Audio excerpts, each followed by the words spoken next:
चलिए फ्रेंड्स, अभी तक हमने पिछले लेक्चर में समझा था कि एक्सेप्टेंस की कम्युनिकेशन कैसे कंप्लीट होती है और उसका रिवोकेशन कैसे किया जाता है। वो सभी मामले हमने समझे थे डाक के संबंध में कि जब कोई कॉन्ट्रैक्ट हम थ्रू पोस्ट करते हैं। लेकिन इस लेक्चर में हम जानेंगे, क्योंकि आजकल मॉडर्न डेज में डाक के माध्यम से कॉन्ट्रैक्ट कम होते हैं, जबकि टेलीफोन, ईमेल, टेलेक्स जिसमें तुरंत मैसेज एक से दूसरे को पहुंच जाता है, उसके माध्यम से कॉन्ट्रैक्ट हो रहे हैं। तो उस संबंध में आपको ये जानना होगा कि संविदा कहाँ पूर्ण होती है। देखिए, डाक के मामले में तो मैंने आपको बताया था कि संविदा वहाँ पूर्ण हो जाती है जहाँ पर स्वीकारकर्ता अपना पत्र डाक में डाल देता है। जैसे कि गाजियाबाद में मैं हूँ और मैं अपना कोई संविदा करके आपको कोई कार बेचना चाहता हूं और आपने स्वीकृति की सूचना दिल्ली से मुझे डाक के द्वारा दी और आपने जैसे ही पत्र दिल्ली में डाक में डाला, उसी समय ये संविदा पूर्ण हो जाएगी। लेकिन वर्तमान में जो संविदाएं टेलीफोन के द्वारा हो रही हैं, टेलेक्स के द्वारा हो रही हैं, उसके नियम डाक द्वारा की गई संविदा के नियम से अलग है। डाक में तो संविदा वहाँ पूर्ण हो जाती है जहाँ स्वीकृति का पत्र डाला जाता है। जैसे मैंने एग्जाम्पल दिया आपको कि पिछले मामले में वो संविदा जैसे ही पत्र दिल्ली में डाक में डाला तो संविदा का स्थान कहाँ माना जाएगा? दिल्ली माना जाएगा। संविदा दिल्ली में पूर्ण हुई मानी जाएगी। लेकिन टेलीफोन के मामले में नियम अलग है। टेलीफोन, टेलेक्स, टेलीग्राम जिसमें तुरंत सूचना इंस्टेंटली कम्युनिकेट हो जाती है एक दूसरे को, वहाँ पर संविदा वहाँ पूर्ण होती है जहाँ स्वीकारकर्ता की स्वीकृति प्रपोजर को सुनाई देती है, मिलती है।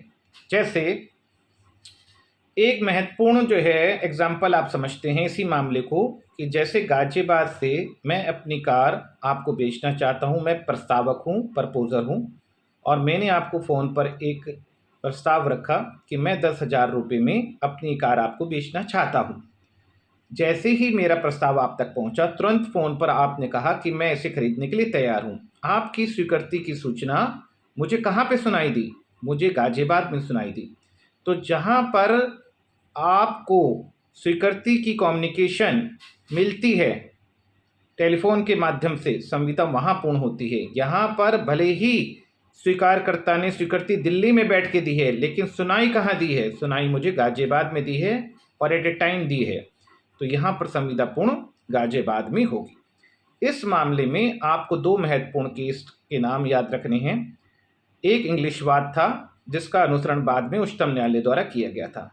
तो पहले वाले वाद का नाम है एंटोर्स लिमिटेड बनाम Miles far east corporation. Entores limited बनाम माइल्स फॉर ईस्ट कॉरपोरेशन। इस केस में भी यही कहा गया था कि जहां पर कम्युनिकेशन रिसीव्ड होती है, संविदा टेलीफोन के मामले में वहीं पूर्ण होती है। और इसका अनुसरण एक उच्चतम न्यायालय ने बाद में Bhagwan Das, Govardhan Das Kedia versus Girdhari Lal Purushottam Das and company के मामले में किया था। भगवान दास के केस के फैक्ट क्या थे? इसमें एक प्रपोजर अहमदाबाद में था और उसने अहमदाबाद से टेलीफोन करके खाम गांव में बैठे एक व्यक्ति से संविदा करना चाहा था, जिसने उसे खाम गांव से बैठकर टेलीफोन के द्वारा स्वीकार किया था। बाद में ये विवाद हुआ कि संविदा कहाँ पूर्ण हुई है, क्योंकि जहाँ संविदा पूर्ण होती है उसी क्षेत्र के न्यायालय को अगर पार्टी के बीच विवाद हो तो सुनने का अधिकार होता है। जो प्रस्तावक था उसका कहना था कि ये संविदा अहमदाबाद में पूर्ण हुई है, जबकि स्वीकारकर्ता जो एक्सेप्टर था उसका कहना था कि ये स्वीकृति मैंने खाम गांव में दी है, इसलिए इसकी कॉन्ट्रैक्ट की जो है पूर्ण जो हुआ है, संविदा जो पूर्ण हुई है वो खाम गांव में हुई है।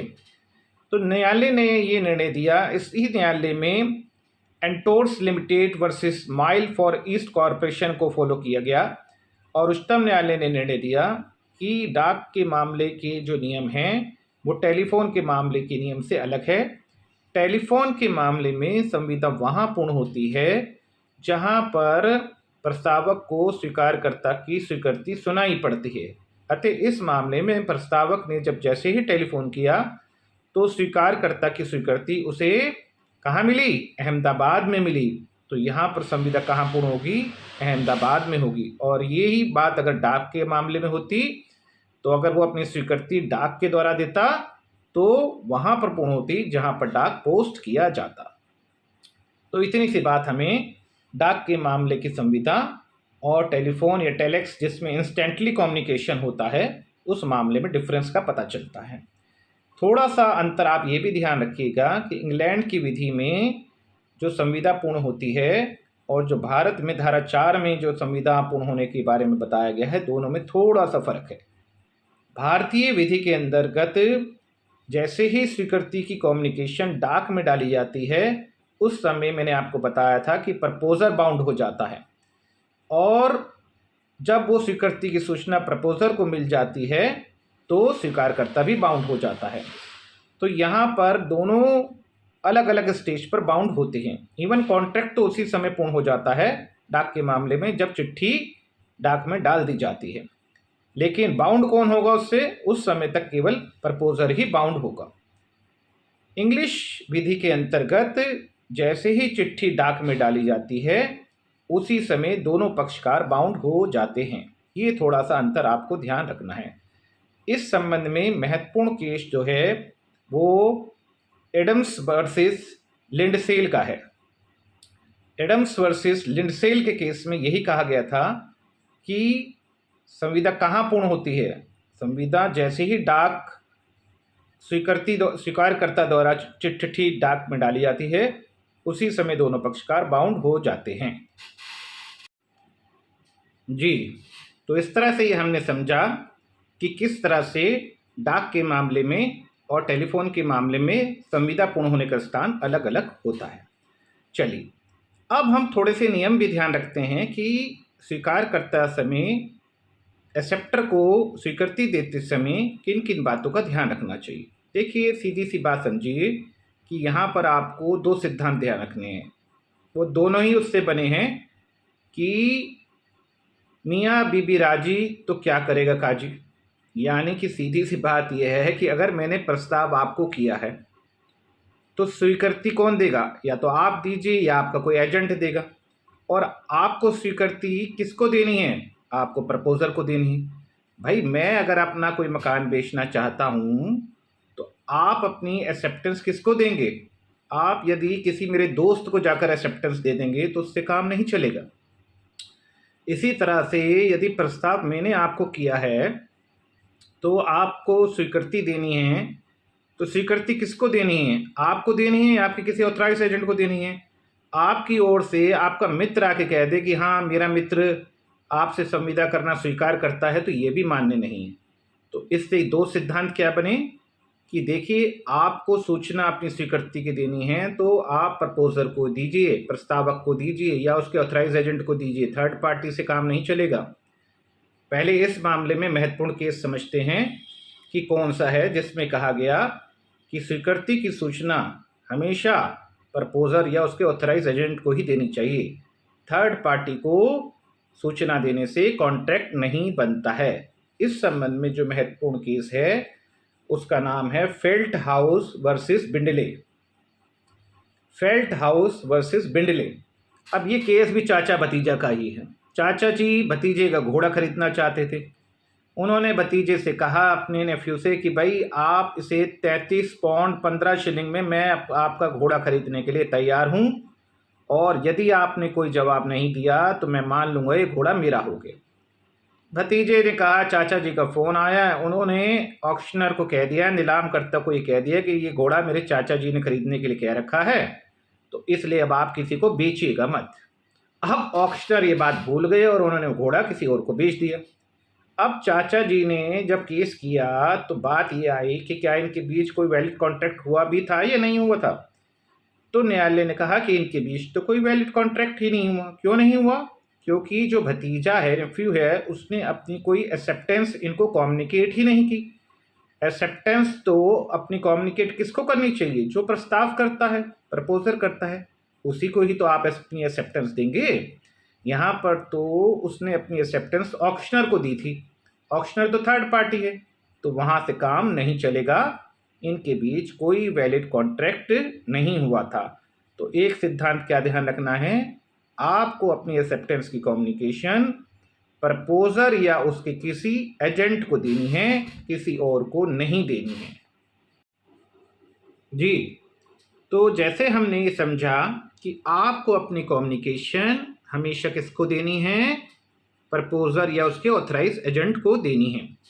इसी तरह से दूसरा नियम यह है कि अगर स्वीकृति देनी है तो आप दीजिए, स्वीकारकर्ता दीजिए या आपका कोई ऑथराइज एजेंट देगा। कोई थर्ड पार्टी आपकी तरफ से आपकी स्वीकृति की सूचना देता है तो फिर वो भी मान्य नहीं होगी। यानी कि जहां आपको सूचना प्रस्तावक या उसके अधिकृत एजेंट को देनी है, वहीं स्वीकृति के मामले में भी ये नियम है कि स्वीकृति भी आप दें या आपका कोई अधिकृत प्रतिनिधि दे। इस संबंध में भी एक महत्वपूर्ण केस है जिसका नाम है पावेल वर्सेस ली। पावेल वर्सेस ली के केस में एक हेडमास्टर साहब को एक स्कूल में ज्वाइनिंग करनी थी।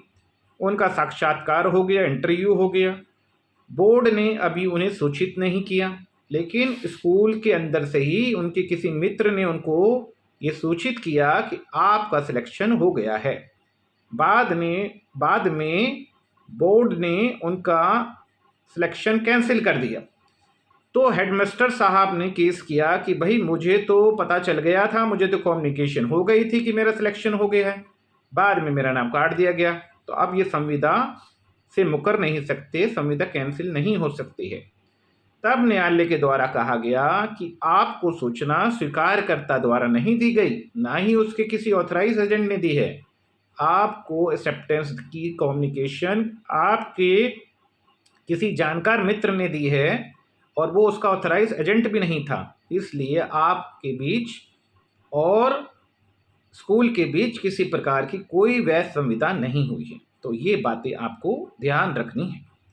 चलिए जी, इतनी बात हमें समझ में आ गई कि भाई हमें स्वीकृति के लिए एक तो अगर हम स्वीकार करते हैं तो हमें अपना स्वीकृति, अपनी एक्सेप्टेंस प्रपोजर या उसके ऑथराइज एजेंट को देनी चाहिए। और दूसरी बात हमें समझ में आ गई कि अगर हम किसी प्रस्ताव को स्वीकार करते हैं तो उस स्वीकृति की सूचना हम खुद दें या हमारा कोई अधिकृत प्रतिनिधि देगा। अगर कोई तीसरा व्यक्ति स्वीकृति की सूचना देता है तो वो वैलिड नहीं होगी। तो ये आपको दो केस ध्यान रखने हैं, फेल्ट हाउस वर्सेस लिंडले और पावेल वर्सेस ली। चलिए अब हम थोड़ा सा और समझते हैं स्वीकृति के बारे में। देखिए, अगर मैं आपसे कोई प्रस्ताव करता हूं तो मैं आपसे आशा करता हूं कि आप जैसा मैंने आपको प्रस्ताव किया है ना, आप वैसा ही स्वीकार कर लें। यानी कि it should be accepted absolute and unqualified. ये पूर्ण रूप से आप स्वीकार कर लें, एब्सोल्यूट रूप से कर लें, और किसी भी रूप से ये आप उसमें किसी भी प्रकार का कोई भी जवाबी प्रस्तावना ना करें, क्योंकि ये धारा 7 स्पष्ट रूप से कहती है कि जब भी स्वीकृति होनी चाहिए एब्सोल्यूट पूर्ण और अनक्वालिफाइड अविशेषित होनी चाहिए। यानी आप उसमें अपनी कोई बात ना जोड़ दें। जैसे अब मैं आपसे कहता हूं कि मैं अपनी कार आपको 5,000 रुपये में बेचना चाहता हूं, और आपको जिस तरह से मैंने प्रस्ताव रखा है उसी रूप में स्वीकार करना है। अगर आप ये कहते हो कि मैं आपकी कार 5,000 में तो नहीं खरीदूंगा, 4,000 रुपये में खरीदना चाहता हूं, तो ये आपने जवाबी प्रस्तावना कर दी, ये आपने काउंटर ऑफर कर दिया, जवाबी प्रस्तावना कर दी। तो यहाँ जैसे ही आप काउंटर ऑफर करते हैं उसी समय जो ओरिजिनल ऑफर किया था वो समाप्त हो जाता है, संविदा समाप्त हो जाती है। अब अगर आपके इस ओरिजिनल आपके काउंटर ऑफर को यदि मैं एक्सेप्ट करूंगा, जिसमें आप ये कह रहे हैं कि 4,000 रुपये में आप खरीदना चाहते हैं, अगर मैं अब इसको स्वीकार करूंगा तभी संविदा होगी। क्योंकि जैसे ही मेरे ओरिजिनल प्रपोजर को आपने डिक्लाइन कर दिया, एक्सेप्ट करने से मना कर दिया और अपना काउंटर ऑफर जोड़ दिया, उसी समय ये कॉन्ट्रैक्ट ख़त्म हो गया था। अब बाद में भी आप पुराने ऑफर को एक्सेप्ट करके कॉन्ट्रैक्ट को नहीं वैलिड कर सकते। जो है ऐसा भी है, क्योंकि एक बार यदि आपने जवाबी प्रस्तावना कर दी तो वो पहली वाली ओरिजिनल ऑफर पर कॉन्ट्रैक्ट अब हो ही नहीं सकता। अब तो नए सिरे से फिर दोबारा मैं कोई ऑफ़र करूँगा, फिर आपको उसे पूर्ण और अविशेषित रूप से यानी एब्सोल्यूट और अनक्वालिफाइड रूप से जब आप उसे एक्सेप्ट करेंगे, तभी वो कॉन्ट्रैक्ट बन पाएगा। धारा 7 साफ-साफ कहती है, इसे मुल्ला ने मिरर रूल भी कहा है। जैसे आप शीशे के सामने खड़े हो जाते हैं ना, तो आपकी जैसी शक्ल दिखती है बिल्कुल सेम, तो जैसे कोई प्रस्ताव आपके पास आए, प्रपोज़ल आए, सेम टू सेम एक्सेप्ट करना है। अगर आप उसमें कुछ शर्तें जोड़ोगे, घटाओगे, बढ़ाओगे, तो वो ओरिजिनल प्रपोज़ल समाप्त हो जाएगा, फिर उस पर कोई कॉन्ट्रैक्ट नहीं हो सकता है। इस पर तो आपने एक्सेप्टेंस ना देके काउंटर ऑफ़र कर दिया। अच्छा, थोड़ा सा आपको एक अंतर और बता दें, पहले आपको क्रॉस ऑफ़र बताया था, अब हम काउंटर ऑफ़र बोल रहे हैं, तो दोनों की बातों पे भी थोड़ा ध्यान रखिएगा। क्रॉस ऑफ़र और काउंटर ऑफ़र में भी अंतर है। क्रॉस ऑफ़र के लिए 3 कंडीशन ज़रूरी हैं, जैसे सब्जेक्ट वैल्यू भी सेम होना चाहिए, कंडीशन भी सेम होनी चाहिए, प्राइस भी सेम होना चाहिए, तब वो बोला जाता है क्रॉस ऑफ़र। जैसे कि मैं कहूँ कि मैं आपको 5,000 रुपये में कार बेचना चाहता हूँ, आपने उसे स्वीकार ना करके आपने भी सेम बोला कि मैं 5,000 रुपये में कार खरीदना चाहता हूँ, सब्जेक्ट वैल्यू वो वही है और सब्जेक्ट मैटर भी वही है, वैल्यू भी वही है। तो यहाँ पर ये जो वार्तालाप हुआ, ये क्रॉस ऑफ़र कहलाएगा। यहाँ पर भी कोई वैलिड कॉन्ट्रैक्ट नहीं होगा। और काउंटर ऑफ़र क्या होता है, जवाबी प्रस्तावना क्या होती है कि उसमें आप मूल्य में हेर-फेर कर देते हैं। जैसे मैं कह रहा हूँ कि मैं 5,000 रुपये में आपको कार बेचना चाहता हूँ, आप कह रहे हो नहीं मैं 4,000 रुपये में खरीदना चाहता हूँ। तो ये आपका जो उधर से आया है, ये क्रॉस ऑफ़र नहीं है। प्रॉब्लम पूछी जा सकती है प्री एग्ज़ाम में, this is not a cross offer, this is counter offer. क्योंकि यहाँ पर वैल्यू में वेरिएशन आ गया है। अब आप अपनी तरफ से कोई प्रस्ताव रख रहे हैं, तो यहाँ पर भी कोई वैलिड कॉन्ट्रैक्ट नहीं होगा। दूसरा, इसमें आपको ये भी ध्यान रखना है कि धारा 7(2) ये कहती है कि जब कोई प्रस्ताव किया जाता है, तो आपको यूजुअल और रीज़नेबल मैनर में उसको एक्सेप्ट कर लेना है। अब अगर मान लीजिए मैंने प्रस्ताव में आपको कोई विशेष रूप से तरीका बता दिया कि आपको तो ये प्रस्ताव उसी रूप में स्वीकार करना है जैसा मैं कह रहा हूँ, जैसे मैं चाह रहा हूँ कि मैं आपको अपनी कार बेचना चाहता हूँ और मैंने आपसे कहा कि यदि आप स्वीकार करना चाहते हैं तो केवल लिखित में जब आप स्वीकार करेंगे तभी मान्य होगा। अब मैंने अगर एक तरीका आपको बता दिया, तो फिर आपको उसी तरीके से करनी है। अगर कोई तरीका नहीं है, तो एक यूजुअल और रीज़नेबल मैनर जो एक सामान्य व्यवहार में संविदाओं के तहत किया जाता है, उस रूप में उस प्रस्ताव को स्वीकार करना है। अच्छा, आप प्रश्न छोटा सा ही बताइए कि यदि मैंने आपको कह दिया कि आपको मेरा प्रस्ताव लिखित रूप में ही स्वीकार करना है, मैंने जैसे कहा है वैसे ही करना है, और उसने वो उस रूप में नहीं किया, तो क्या हमारे बीच कोई वैध संविदा बन पाएगी? तो इसका उत्तर है जी हाँ, बन पाएगी। मान लीजिए उसने लिखित रूप में ना स्वीकार करके उसने अपने किसी एजेंट को भेज दिया और उससे कहलवा दिया मौखिक रूप से कि हाँ मैं कार खरीदने के लिए तैयार हूँ। उसका ऑथराइज एजेंट आके हमें कह देता है कि मेरे मालिक ने आपने जो कार बेचने का प्रस्ताव किया था उसे स्वीकार कर लिया है। तब यदि मेरी ड्यूटी क्या है, 7(2) को स्पेशली आप पढ़िएगा। 7(2) कॉन्ट्रैक्ट एक्ट का स्पेशली कहता है कि अगर उसने रीजनेबल और यूजुअल मैनर में वैसे तो एक्सेप्ट करना चाहिए, लेकिन जहाँ पर अगर प्रपोजर ये कहता है कि कुछ उस प्रस्ताव को जिस विशिष्ट रूप में मैं कह रहा हूँ उसी रूप में स्वीकार करो, अगर उस रूप में स्वीकारकर्ता उसे स्वीकार नहीं करता है, तो यहाँ पर प्रस्तावक की ड्यूटी है कि वो उससे दोबारा निवेदन करे कि मैंने आपसे कहा था कि मेरा प्रस्ताव लिखित रूप में ही स्वीकार होना चाहिए। अगर उसने किसी अन्य रूप में स्वीकार किया है और उसके बावजूद भी आप उसे दोबारा फ़ोन नहीं करते, दोबारा उसे रिमाइंड नहीं कराते कि मेरे द्वारा दिए गए प्रस्ताव उसी रूप में स्वीकार करें जिस रूप में मैंने कहा है, तो ये मान लिया जाएगा कि आपने उसके प्रस्ताव को स्वीकार कर लिया है। तो ये आपके ऊपर ड्यूटी बनती है, ध्यान रखिएगा, आपको दोबारा रिमाइंड कराना होता है। अगर उसने किसी और रूप में कर लिया है और आप उसे रिमाइंड नहीं कराते हैं, तो आप धारा 7(2) के अकॉर्डिंग बाउंड हो जाएंगे। तो स्वीकृति से संबंधित हमने कुछ कंसेप्ट को समझा। आशा है कि आपका थोड़ा-सा इसमें एक्सेप्टेंस को लेके थोड़ा-सा जो है क्लैरिटी आई होगी। और मैं आपको थोड़ा-सा बताना चाहूँगा कि देखिए, आज के टाइम में कंपटीशन में जब तक आप कंसेप्शनल स्टडी नहीं करेंगे, केवल बेयर एक्ट से आपका कोई एग्ज़ाम क्लियर नहीं होगा। यूट्यूब पर ये जो आपको जिस तरह से गाइडेंस दी जा रही है, सेशन अवेलेबल कराए जा रहे हैं, ये अपने आप में कंप्लीट है। बहुत सारे आप यूट्यूब पे लेक्चर देखेंगे तो जहाँ पर आपको हो सकता है इतना कंसेप्चुअल डिस्कशन ना किया गया हो या केवल बेयर एक्ट की थोड़ा-सा स्टडी करा दी गई हो, गो थ्रू करा दिया होगा कि 15 मिनट में आप पूरा कॉन्ट्रैक्ट कर लीजिए, 10 मिनट में पूरा कॉन्ट्रैक्ट समझिए। देखिए, इस तरह से आप रिवाइज़ तो कर सकते हैं जल्दी से, लेकिन कोई भी एग्ज़ाम क्लियर कर पाएँगे, इसकी बड़ी मुश्किल संभावना है।